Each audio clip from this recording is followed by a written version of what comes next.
Hello class 11th student. Today we are going to start our chapter 18 subject biology part 2 जिसमें हम लोग continue करेंगे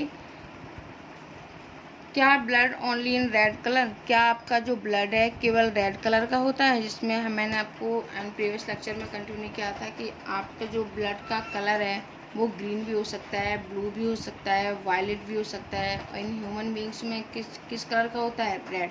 तो आज हम इस टॉपिक पे बात करेंगे कि ब्लड ब्लू किन एनिमल्स में होता है, ग्रीन किस में होता है एंड वायलेट किन एनिमल्स में ब्लड। आज का जो हमारा मेन टॉपिक रहेगा वो क्या रहेगा, आपका ब्लड कलर। तो इंटरेस्टिंग बात है कि बेटा जो blood can be blue, green, violet and red. Blood जो है वो क्या है, हमारे अंदर रेड है, लेकिन अगर मैं कई अदर एनिमल्स की बात करूं जिनका ब्लड ग्रुप कैसा है, ग्रीन भी हो सकता है, वायलेट भी हो सकता है और क्या है, ब्लू भी हो सकता है। लेकिन इन जनरल नॉलेज की अगर बात करूं बेटा तो ब्लड कैसा होता है, रेड क्यों होता है। तो हमारा जो आप सबको इतना तो मालूम होगा कि हमारे जो बॉडी का जो ब्लड है उसका कलर रेड क्यों होता है, क्योंकि उसमें हीमोग्लोबिन क्या होता है, प्रेजेंट होता है। तो ह्यूमंस की अगर मैं बात करूं तो मेजॉरिटी ऑफ वर्टिब्रेट की अगर मैं बात करूं तो उनके अंदर जो ब्लड है वो कैसा होता है, रेड होता है। मेजॉरिटी ऑफ वर्टिब्रेट में ब्लड कैसा होगा, रेड होता है। और रेड ब्लड होने का जो मेन रीजन है वो क्या है, हीमोग्लोबिन। और हीमोग्लोबिन में होता क्या है, हीमोग्लोबिन में बेटा आयरन प्रेजेंट होता है, Fe++ प्रेजेंट होता है, उसके अंदर हीम ग्रुप प्रेजेंट होता है। आयरन जो कि प्रोटीन से क्या है बना होता है, हीम जो है वो आयरन कंटेनिंग पिगमेंट होता है और ऑक्सीजन को क्या कैरी करने वाला पिगमेंट होता है। यदि आप क्रस्टेशियन एनिमल्स की बात करें, स्पाइडर, मकड़ी की बात करें तो कुछ मोलस्का में अगर देखें, हम फाइलम मोलस्का पढ़ेंगे तो हम देखेंगे कुछ मोलस्कन में आप देखें कि जैसे ऑक्टोपस को अगर देखें तो ऑक्टोपस हो गए स्क्वेयर्ड। आज ज़्यादातर ऑक्टोपस आज देखने को नहीं मिलते हैं, वो स्क्वायर्ड हो चुके हैं। जैसे हम बात करते हैं हॉर्स शू क्रैब की, तो ये कि बड़ा फेमस यानी कि बेटा जो हॉर्स शू क्रैब है वो मेडिकल रिसर्च में एक बहुत ही फेमस, या बोल सकते हैं मेडिकल रिसर्च में एक बहुत ही बड़ा इसका यूज है।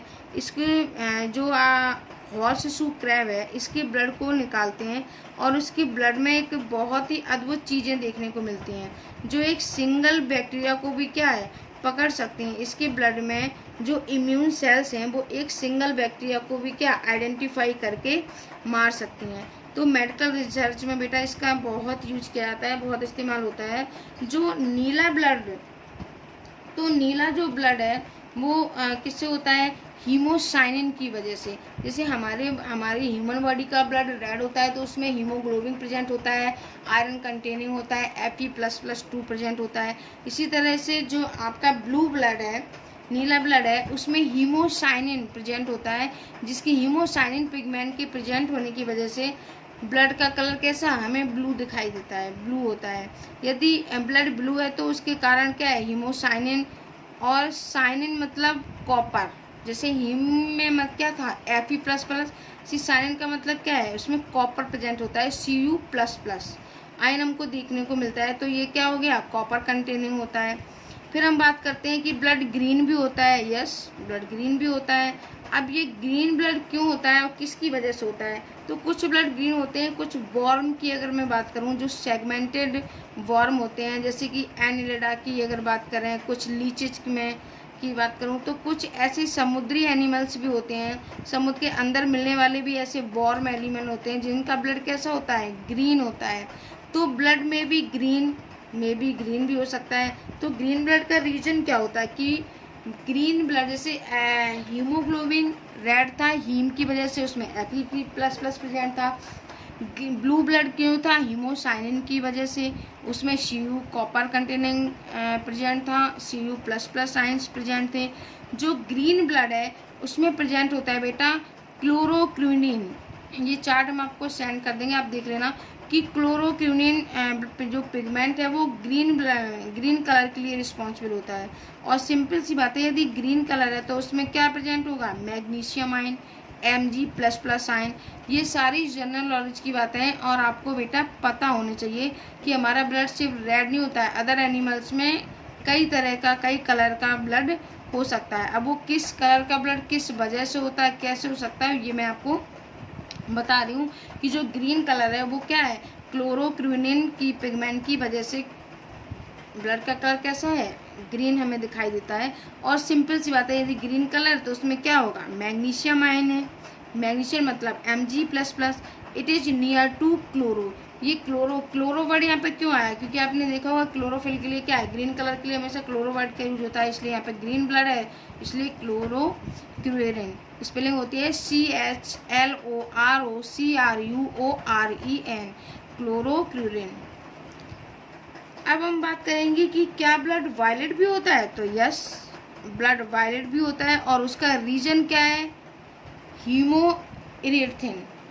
ब्लड का जो वायलेट कलर है उसका जो रीजन है कि उसमें जो पिगमेंट प्रेजेंट होता है वो हीमोइरेथिन नाम का पिगमेंट ब्लड के ग्रीन कलर के लिए क्या है, रिस्पॉन्सिबल होता है for the violet blood. Hemerythrin it is responsible for the violet blood. तो अब ये मिलता कहाँ पर है, तो कुछ समुद्री वॉर्म होते हैं, जैसे कुछ प्यूनट वॉर्म होते हैं, प्यूनट सीरम होते हैं, कुछ ऐसे ही वॉर्म होते हैं जिनका ब्लड कैसा होता है, वायलेट कलर का दिखने को मिलता है। तो मैं सिंपल सी अगर मैं बात करूँ, आपको ये लर्न करना है कि रेड कलर में पिगमेंट कौन सा प्रेजेंट होता है ब्लड में, हीमोग्लोबिन। ब्लू कलर में पिगमेंट प्रेजेंट होता है हीमोसाइनिन। ग्रीन कलर में पिगमेंट प्रेजेंट होता है ब्लड में क्लोरोक्विनिन। एंड वायलेट कलर ब्लड में पिगमेंट प्रेजेंट होता है हीमोइरेथिन। हर साल 50 लाख हॉर्सेस बेटा जो सू क्रैब हैं उनको समुद्र से क्या है, पकड़ा जाता है और ब्लड निकालते हैं। उस ब्लड का यूज़ हम किस में करते हैं, बायोमेडिकल इंजीनियरिंग में उस ब्लड का हम यूज़ करते हैं, क्योंकि बेटा वो हमारे इम्यूनिटी के लिए, इम्यून सिस्टम के लिए बहुत अच्छा होता है। वो एक सिंगल बैक्टीरिया को भी आइडेंटिफाई कर सकता है। किस एनिमल का ब्लड है, हॉर्स सू क्रैब का, और ये कहाँ पर प्रेजेंट होता है, सी वाटर में। अब मैं बात करूँ कुछ टेक्नोलॉजी की, जैसे आपकी ब्लड हार्वेस्ट की बात करूँ तो each year 500,000 horseshoe crab are capture and wild alive to create an unparalleled biochemical technology. अब बात आती है कि ब्लड बॉडी फ्लूइड की बात करूँ तो न्यू बॉर्न बेबी में बेटा इन्फेंट, न्यू बॉर्न बेबी को एक नया नाम क्या पढ़ेंगे अब हम, infant, INFANT, infant. New born baby में 80% फ्लूइड वाटर कंटेनिंग होता है। 80% फ्लूइड कैसा होता है, वाटर कंटेनिंग होता है। वहीं पर मैं बात करूँ एडल्ट मैन की, तो एडल्ट मैन में 60% फ्लूइड वाटर कंटेनिंग होता है। और फिर फीमेल की बात करूँ तो एडल्ट फीमेल में 50%, मेल में कितना था 60, एडल्ट फीमेल में कितना 50% वाटर कंटेनिंग फ्लूइड होता है। यानी कि जितना आपका बॉडी वेट है उसमें वाटर कंटेनिंग बॉडी फ्लूइड कितना है, तो आप ऐसे समझ लीजिए कि 80% है वो न्यू बेबी में बॉर्न में है, और 60% में एडल्ट मैन में, एंड 50% एडल्ट फीमेल में है। हमारी बॉडी में जो भी फ्लूइड बेटा होता है वो दो जगह पे प्रेजेंट होता है। जो वाटर कंटेनिंग लिक्विड है या फिर फ्लूइड है वो दो जगह पर होता है। एक तो होता है इंट्रासेलुलर कंपार्टमेंट में, सेल के अंदर होता है। इंट्रा का मतलब क्या हो गया, सेल के अंदर होता है, साइटोप्लाज्म के अंदर। मतलब आपकी बॉडी वेट का जो 40% ऑफ बॉडी वेट है fluid present in inside the cell, cell के अंदर प्रेजेंट है 40%, जिसे हम क्या बोलते हैं, इंट्रासेलुलर फ्लूइड कहते हैं। आपकी बॉडी में try millions of cells present हैं और हर सेल्स में बेटा क्या प्रेजेंट है, साइटोप्लाज्म। और हर सेल्स में साइटोप्लाज्म है तो उस सेल में क्या है, वाटर कंटेंट भी है और क्या है, फ्लूइड कंटेंट भी है। तो आपका जो बॉडी वेट का क्या है 40% फ्लूइड हो गया। आपकी सेल के अंदर हो गया क्या है, सेल के अंदर क्या है, इंट्रा मतलब अंदर, एक्स्ट्रा मतलब बाहर। ये तो बात होगी इंट्रा फ्लूइड की। अब हम बात करेंगे एक्स्ट्रा। एक्स्ट्रा फ्लूइड की बात करूँ तो एक्स्ट्रा का मतलब क्या हो गया, बॉडी के बाहर, सेल के बाहर जो बॉडी नहीं, सेल के बाहर जो एक्स्ट्रा सेलुलर फ्लूइड है उसकी भी दो कैटेगरी प्रेजेंट होती हैं। एक तो वो है जो टिश्यू के बीच में होती है, यानी कि बिटवीन द टिश्यू, सेल के बीच में इंटरस्टिशियल फ्लूइड प्रेजेंट होता है, यानी जो टिश्यू होते हैं, टिश्यू भी एक प्रकार के क्या है, लिक्विड मीडियम के अंदर प्रेजेंट होते हैं, जिसे हम क्या बोलते हैं, इंटरस्टिशियल फ्लूइड कहते हैं। ये सेल्स के क्या बिटवीन, बीच में जो भी टिश्यू है होते हैं उनके बीच में प्रेजेंट होते हैं, न्यूट्रिएंट्स के बीच में प्रेजेंट होते हैं, और उनके बीच में जो भी न्यूट्रिएंट्स होता है वो क्या है, ट्रांसपोर्ट कैसे करेगा, फ्लूइड लिक्विड मीडियम करेगा। तो हमारे जो टिश्यू हैं उसके लिए हम क्या है, टिश्यू फ्लूइड वर्ड का यूज करते हैं। तो वास्तव में बेटा जो टिश्यू फ्लूइड है या जो इंटरस्टिशियल फ्लूइड है वो क्या होता है, बिटवीन द सेल। फ्लूइड क्या होता है, इंटरस्टिशियल फ्लूइड का मतलब ही है, मीन्स ही यही है कि fluid between the cell, fluid present होता है किसके, सेल के बीच में जो होता है। अब जो 15% ऑफ बॉडी वेट होता है, तो बॉडी में 15% टिश्यू फ्लूइड या इंटरस्टिशियल टिश्यू फ्लूइड प्रेजेंट होता है, जो क्या है, सेल के बिटवीन, सेल के बीच में प्रेजेंट होता है, टिश्यू के बीच में प्रेजेंट होता है। जो 50% है, तो यही जो आपका 50% वो क्या है, वो सेल में टिश्यू के बीच में हो गया प्रेजेंट। अब जो आपका 5% आपका वो हो गया ब्लड और लिम्फ।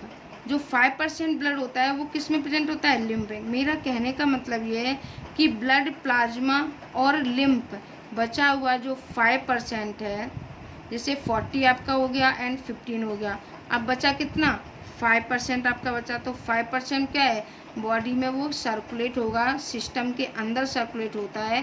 क्योंकि आपकी बॉडी में कितना, 5 लीटर जो ब्लड था वो कैसे सर्कुलेट किया हमने, हम इतना जानते हैं कि, इतना समझते हैं कि मतलब जो हमारी बॉडी में फ्लूइड का क्या है, एक इम्पॉर्टेंट रोल है।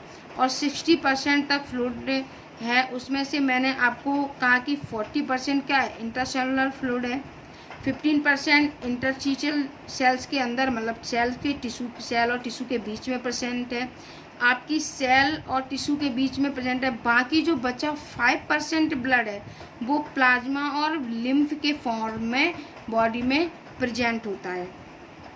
इम्पॉर्टेंट बॉडी फ्लूइड है ब्लड और लिम्फ, जो आपका जो लगातार हमारी बॉडी में ट्रांसपोर्टेशन हो रहा है, जिसका जो लगातार हमारी बॉडी में रोल प्ले कर रहे हैं बेटा, ब्लड जो है वो आर्टरी और वेन में बहता है। ट्रांसपोर्ट सबसे ज़्यादा ब्लड कहाँ पर होता है, आर्टरी एंड वेन।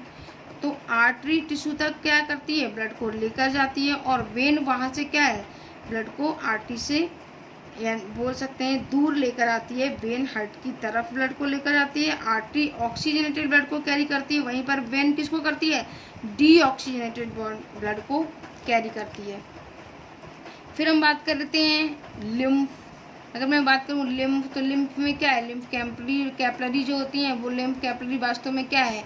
अगर मैं बात करूँ lymph, what is lymph capillary या लिम्फ, तो ये क्या है बेटा, कैपलरी वास्तव में क्या है, एक बहुत ही स्मॉल, एक छोटा, एक बारीक क्या है, एक नेटवर्क होता है। और वो जो नेटवर्क होता है वो आर्टरी और वेन के क्या है, जुड़ने से बनता है। यानी कि जो आर्टरी है और वेन है वही आपकी जो छोटी पतली पतली ट्यूब के फॉर्म में बन जाती हैं, वही आपके नेटवर्क में से जो जुड़ जाती हैं वही आपकी क्या है, आर्ट्रियोल से बारीक ब्रांचेस निकलती हैं, कुछ वेन से भी निकलती हैं, फाइनली वो क्या है, कैपलरी बन जाती हैं। तो कैपलरी सबसे क्या है, एक फाइन नेटवर्क होता है, एक प्रॉपर नेटवर्क होता है, जो हमको लिम्फ के अंदर देखने को मिलता है। अब आप बार बार दिमाग में क्वेश्चन उठता होगा, आपके माइंड में ये क्वेश्चन पता नहीं आया होगा कि नहीं आया होगा, कि लिम्फ और ब्लड में डिफरेंस क्या है, कि what is difference between lymph and blood. अब ये भी हम जानते हैं कि जो हमारी बॉडी में बेटा डबल सर्कुलेटरी सिस्टम है, उसमें हमने कहा था सिस्टमैटिक सर्कुलेटरी सिस्टम एक होता है जो बॉडी की ओर होता है, मतलब हार्ट से बॉडी की ओर, बॉडी से वापस हार्ट की ओर होता है। मीन्स लेफ्ट वेंट्रिकल से ब्लड को पंप किया और वो ब्लड कहाँ गया, आपका ब्लड पूरी बॉडी में गया, ब्लड इकट्ठा होकर वापस आया कहाँ, राइट एट्रियम में। राइट एट्रियम में जब वापस ब्लड आया तो इसी को हम बोलते हैं सिस्टमैटिक सर्कुलेशन, यहाँ पर तो ये कौन सा हो गया, सिस्टमेटिक, यानी कि जब लेफ्ट एट्रियम में गया, लेफ्ट एट्रियम से कहाँ पर गया, वो बॉडी में, बॉडी से फिर कहाँ गया आपका राइट एट्रियम में। तो ये वाला जो सिस्टम हो गया इसको हम बोलेंगे सिस्टमेटिक सर्कुलेशन।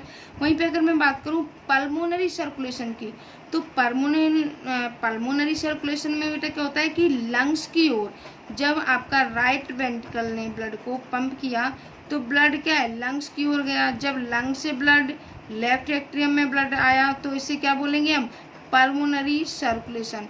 ये मैं आपको चैप्टर की सोल के बारे में एक्सप्लेन कर रही हूँ बेटा, अभी चैप्टर आपका स्टार्ट भी नहीं हुआ है।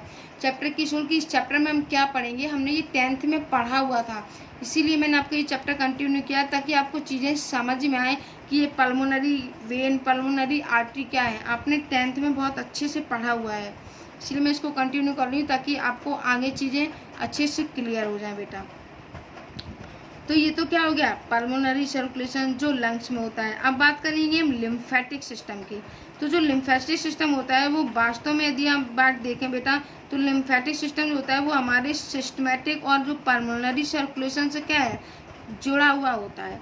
हर क्लियर कट अगर आप देखेंगे तो साफ साफ आपको डिस्टिंक्शन आपको देखने को नहीं मिलेगा। लेकिन हम क्या, अगर हम एक फिगर आपको मीटर सेंड करेंगे फिर आप उसमें देख लेना कि लिम्फेटिक कैपलरी दिखाई पड़ रही होंगी, वहाँ पर आपको कुछ लिम्फ नोड भी दिखाई पड़ रहे होंगे, लिम्फेटिक वेसल्स भी दिखाई पड़ रहे होंगे, कुछ बॉल भी दिखाई पड़ रहे होंगे इसमें आपको, और जो क्या है लिम्फ जो है वो वहाँ पे मूव करता हुआ आपको दिखाई देगा। और फाइनली आप देखेंगे कि लिम्फ कैपलरी के थ्रू जो है सब जगह डिस्ट्रीब्यूट हो रहा है, चाहे वो सिस्टमेटिक सिस्टम में हो, चाहे वो लिम्फेटिक सिस्टम में हो, चाहे वो पैरेलली क्या है ग्रो कर रहा हो। लेकिन वो साफ साफ जो सिस्टमेटिक और पल्मोनरी जो आपका सिस्टम है वो 2 हिस्सों में डिवाइड होता है।